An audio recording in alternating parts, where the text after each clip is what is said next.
continue education, spread experience, and interact. There's only good that's going to come out of it. Even if you disagree on the approach or the aspects of the conversation. So yeah, I think it's all healthy.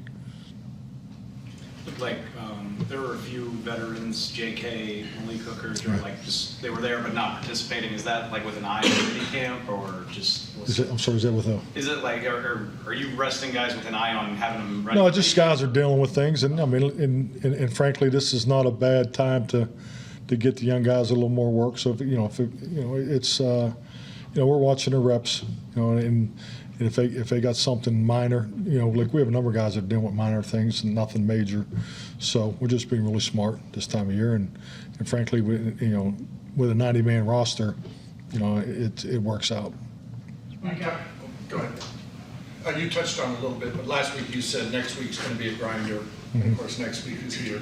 So do you factor in to the workload and the schedule and the installation that it's going to be a grinder, so you back off, or do you try to get a feel for where they are in terms of, can you see them? Oh, no, definitely. I think if you keep track of the timing of practice today, I mean, today's practice, Monday's practice were clearly our shortest workload, workload capacity of the whole off-season program. So that's by design.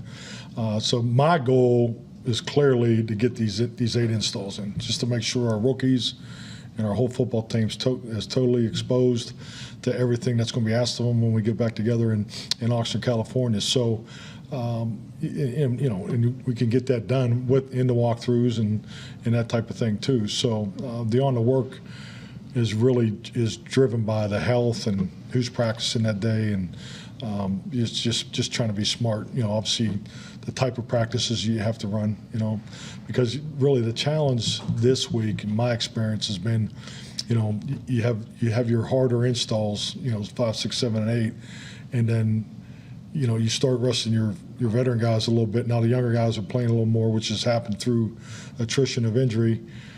So now they're running some of the newer things, and it just, because let's be honest, practice today wasn't very good. I mean, it's just, there's some sloppy moments in it.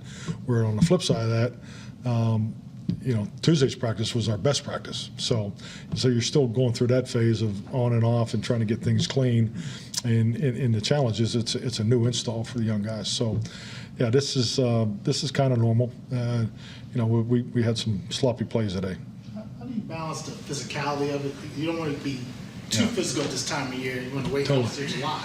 Yeah, I mean, we had 2 young guys today that got a little rambunctious, and had a chance to visit with them, both afterwards, and just on all fronts. You got to practice the same way, and frankly, and it gets this way in about the second week too at training camp. It's guys are going against each other every day, and you get up to the 4th, 5th, 6th padded practice, things start to get a little chippy, and I think us playing against or practicing against 2 teams this year will probably help that part of it. But we're at that point. These guys are. We're trying to practice safe and be smart, and definitely after the 5th step in the rush part of it, and keeping things clean around the pocket and all that, and but they're human. It was hot. This is our hottest day, and it got a little chippy out there today. Mike, I was talking to Jalen first just about his versatility, being able to kind of play inside, the linebacker-ish and the safety and all that. He just loves the fact that you guys let him do both of those things. How valuable is that? Having a guy who is able to impact the game in so many different ways on the back end, and being able to kind of use him in different aspects on the defense. JK's been tremendous since he arrived here last year, and just having a chance to watch him as a young player in Minnesota. He was such a demon on special teams. I mean, just definitely a targeted, focused player, competing against him, and frankly, his experience in Detroit, I know, really raised my eyebrows where they did some of this matchup on tight ends with him in their dime defense. So that was the vision of him, but he's knocked it out of the park with his opportunity last year. So he's given us tremendous flexibility. The matchup capabilities he gives us, the position flex is outstanding. And I'll be honest with you, and the guy's got great ball skills too. I mean, I think that's something that goes. He's his long levers and his instincts and awareness, smart, tough. So he's been a great addition to our football team. He was talking about safeties and maybe their value maybe going up a little bit, it feels like, in general? I don't know how much you want to Well, speak you know, to it's that. just kind of like Dalton's deal. It's a business decision. I stay out of those things, you know, so I'm not the value guy, so. Talking about young players. I'd pay him whatever he wants if I had the money, I'll just say that. How about young players getting reps? It looks like Matt Letzko's gotten a lot of opportunity during this. Just what's your impression of what he's been able to do? You know, he's doing a really good job. I just, when guys have extra length and know it and they use it and they play, I mean, that's something that he knows he plays to his assets. But, you know, he's like everybody else. You know, he's still, you know, getting through the scheme part of it. But he's a very consistent, and I think he's a great fit. And the fact that he can play left tackle and right tackle definitely helps us. I don't know if you saw Micah home run derby performance or just caught any videos of that, but No, I've heard about it, though. I've heard about I'm sure. my medical report today. So, yeah, he was hitting the ball too far, you know, straight in the shoulder. Oh, But, all right. Are you serious? yeah, he was hitting the ball too far. Well, I know he's hitting too far, but I'm just talking No, about. he's fine. He's fine. When he does something like that, you know, We saw Jim talk to him. is there anything you can't do? I mean, I'm not trying to. Oh, physically? Yeah, like, You know, it's interesting, and it happens almost every practice. You know, we were going half line pass today, you know, with a third down emphasis, and the backs were coming out of the backfield running the flat route, and he broke on the ball. I think it was Will or maybe it was Cooper, and as soon as he come out of his stance, you knew it. Boy, you know, obviously, please don't throw it to the back. 'Cause but he's rare. I mean, he's rare the way he can put his foot in the ground and just explode. So yeah, physically, he's. To answer your question, I don't know if there's anything you can't do. I agree with you. Are you aware that after he went out for batting practice, he bought his own bat from Dick's to up the stakes and make sure he had his best chance? And what does that say about his competitiveness? Yeah, I think that's right in line with just the way he goes about everything every day. Super competitive. Way you see him whether he's playing chess or goofing around. So I think that's definitely part of his greatness. And for a young man, he's done a lot quickly. But man, I mean, he is extremely gifted. you've talked before about being draft and develop, and you have to keep your own guys to make that a successful program. How hard is it to do that these days? To stay ahead of the game? Well, I think everybody in the league has the same goals. You want to draft the best draft class you can, and I think it's been really good that we've been able to get up there around 10 picks a year. I think it's really been my experience in this league as a head coach. That's all I know. So have a lot of experience at it, and I think when you're in that mode, as long as I've been, I think the importance of the second contract, which every GM and every cap guy in this league is trying to get done. So I mean, the ability to get second contracts is important. That's you're getting into the point of a guy's career, 26, 27, 28 years old, where they're in their physical prime. So I mean, all that's part of the thinking. I mean, that's all part of the formula. But yes, second contracts are important. It's important to that your draft class has grown and they've been given the opportunities, which and obviously if you're maxing out your second contract opportunities, obviously I think it speaks to the depth and the experience of your football team. Talk a lot about Parsons and the second year jump for him and a lot of other guys. What about Diggs going to year 3, especially after the year he had? Yeah, and not that we're giving the guys from 2020 a pass, but this is really the first offseason we've had, and you can really see this rookie class as far as where they are today compared to the last two. I mean, the first group wasn't, we didn't even see each other until July. And then last year, we had, the ins and outs of it all. So we're this group here, clearly from the day they were drafted and the Zoom calls that the players and coaches, I mean, you could see the impact of that, and you could see the extra time that these guys are putting in. It's really been beneficial. I've been very, very impressed just with the maturity and the understanding that these guys know that they're at a great place. They have a facility that gives them an incredible opportunity to maximize this opportunity. We're here as coaches for them, and coming in here over the weekend, you see 10 of them that are here in the weight room or in the hot tub or in the steam, or down there in the players' lounge. So this group has made a big impression not only on me and the coaching staff, but also the veteran players. So, and that's what you're looking for. That's when we talk about culture, when we talk about program development, draft and develop. This is what I'm talking about. What have you had Diggs work on this offseason? Was he taking too many chances last year? Well, how do you look at what he did? Chances are playing aggressive. I think there's a fine line between that, and I would say, a big part of his success in, with his ball skills, I don't know. I'm trying to think back over the years. I mean, obviously, Dion in some of those, when the ball went up in the air, you just assumed Dion was coming down with it. I mean, Diggsy has some of that too. You're not throwing 50-50 balls when you throw it his way. So, and you don't get that way by playing cautious too. So it's balanced. He's young, big play production. You got to have it to score points and stop points in this league. So that's part of it.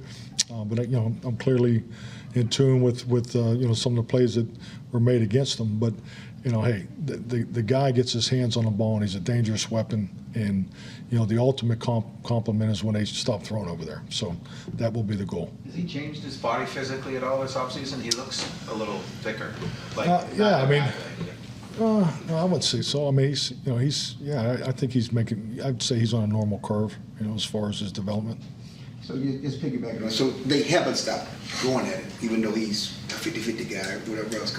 Well, we have to. We're in install phase right now. So No. I'm saying you said to go for other teams to stop going at him. Well, I think it's a compliment to if you think of the great corners that play in this league. It's just I always.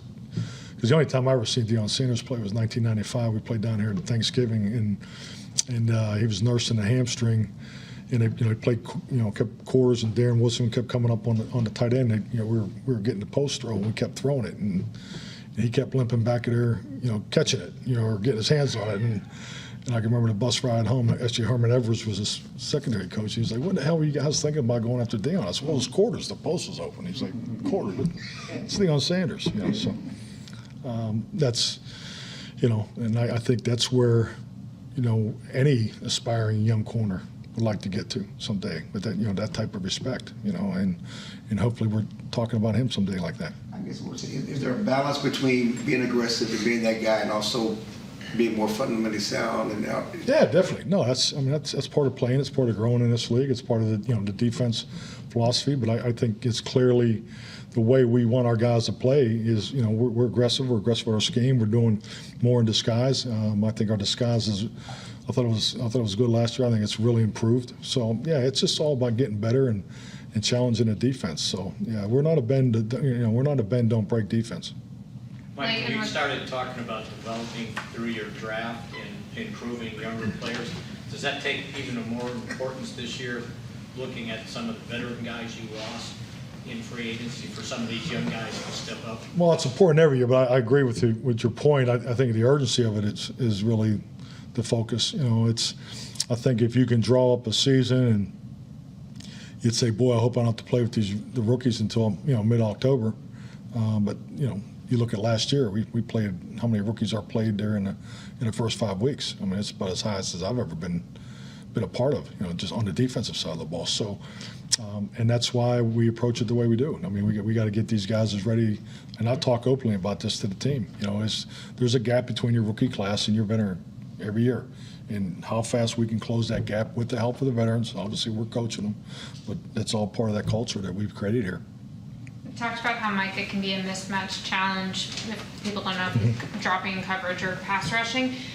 Is Tony already a mismatch coverage? And if not, how much does he have to play in both the receiving game and the running game before teams start thinking of him that way, or opponents? Oh, I think he has that respect as a perimeter player. But I mean, if you break him down, which the defenses have done, and we'll continue to focus on. You look at his route tree, so we got to be, in tune with that. Are we just going to play him out there and run a couple things, or is he going to be a legitimate receiver threat? So I mean, those are things that you look at and work on in the offseason, and Tony has those characteristics and capabilities to do all that.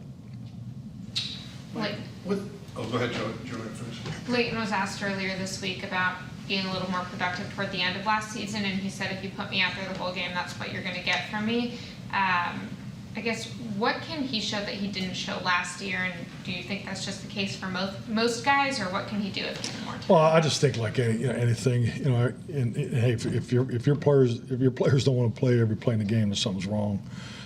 So I think just really, the 17-game season is a really, big focus of mine when you talk about play time, and we go through this the whole week of the game, and we sit down on Saturday and we have a pretty, a projected play time that is definitely, it's the benefit of the player, but it's definitely the benefit of our team over the course of the year. So, and that gets to be a rub sometimes, but it's all done with the intent of winning a championship. It's a long year. I mean, this league is super competitive, and we all know that you got to play your best football in November, December if you want to make it count. So that all goes into these decisions. They all go into the planning. But yeah, I don't, trust me, I don't want to change Leighton's mindset at all. I mean, and I think his off-season work has been impressive. And I don't know if he's talked specifically about that, but this is the best that he's looked, I know, in my time with him. So I think he's having a heck of an offseason. Mike, with Mike, excuse me, people say teams will be ready for him this year. Mm-hmm. It's like halftime adjustments. If you wait till halftime, it's over. So Yeah. teams last year kind of knew where he was and who he was. But at what point did you see teams starting to kind of account for him when they broke the hump? Yeah, and I think really the ability to keep playing them on and off is helpful to that. And that's really, we've talked about this here before, and my first experience was Clay Matthews, because if Clay always lined up on the left, as an offensive play caller, I mean, it's a lot easier to call that help protection when you know where the guy is every time. So the fact of the matter is, when you move him back and he plays the off level and he's on different sides, and we even went as far as playing Clay at technically the nickel position, conceptually, just to keep creating targeting problems for him. And that's really the same thought process for Micah. It's about targeting because they're, trust me, they're going to know where he's at. I mean, he may be playing the linebacker position, but I would think most offensive protection schemes will declare him as the rusher. So, and we're aware of all that, but it's just, we're just trying to create opportunities that, if they do travel and keep the 4-on-3 and the 3-on-2 all the time, that, we're creating two really good one-on-ones on the backside of that. Back on Dalton for a second, just to clarify, will he be here? Has he told you he will be here next week for the mini camp? We haven't discussed that so far. I mean, my conversation with him was he was gonna miss this week, and it was to focus on his business situation. Thank you. Thank you. Thank you.